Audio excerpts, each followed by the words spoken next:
A Swiss Air Force plane believed to be carrying US detainees freed by Iran has landed in Geneva. The Swiss Foreign Ministry says 3 detainees and 2 family members are on board.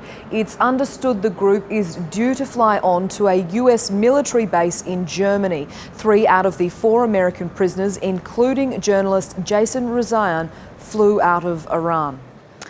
Well, Colin Campbell joins us now live from Washington, D.C. Colin, we can discuss the prisoner swap in just a moment, but first, if we can talk about the nuclear deal.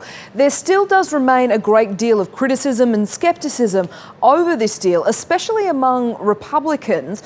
Given we have an upcoming presidential election as well, is there any way this deal could be reversed?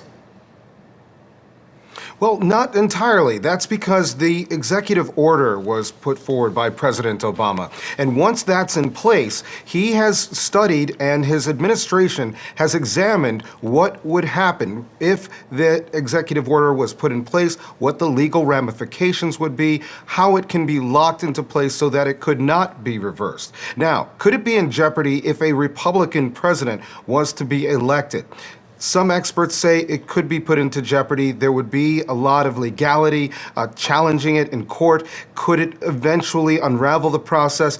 Some experts have theorized, yes, it could. But the Obama administration has already taken the steps to make sure that once it's locked into place by executive order, that it would actually stay in place. So there are many of those who say that this actually is now the law of the land. It will continue to be the law of the land, regardless of who's in office. But we've seen this type of these legal back and forths before with President Obama's Affordable Care Act, otherwise known as Obamacare. We've seen Republicans try to unravel that, even though that was the law of the land. So as long as there is political opposition, there will be that political will to unravel what the Obama administration has achieved as far as diplomacy with Iran.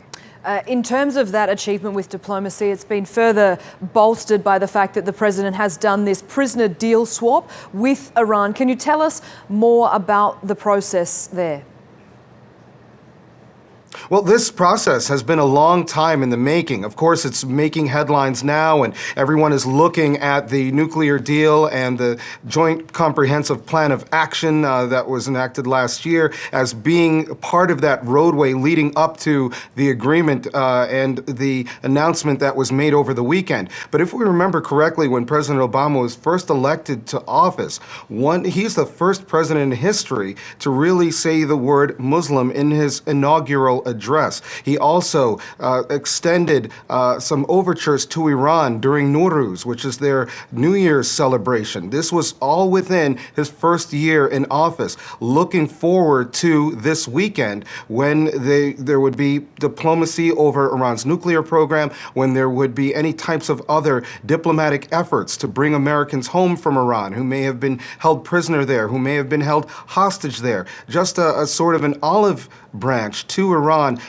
as a step of going forward, as a way of trying to maintain some type of diplomatic efforts as a part of the future relationship between Iran and the U.S. This was something that President Obama had his eyes on from the beginning of his presidency. Colin Campbell in Washington, D.C., thank you.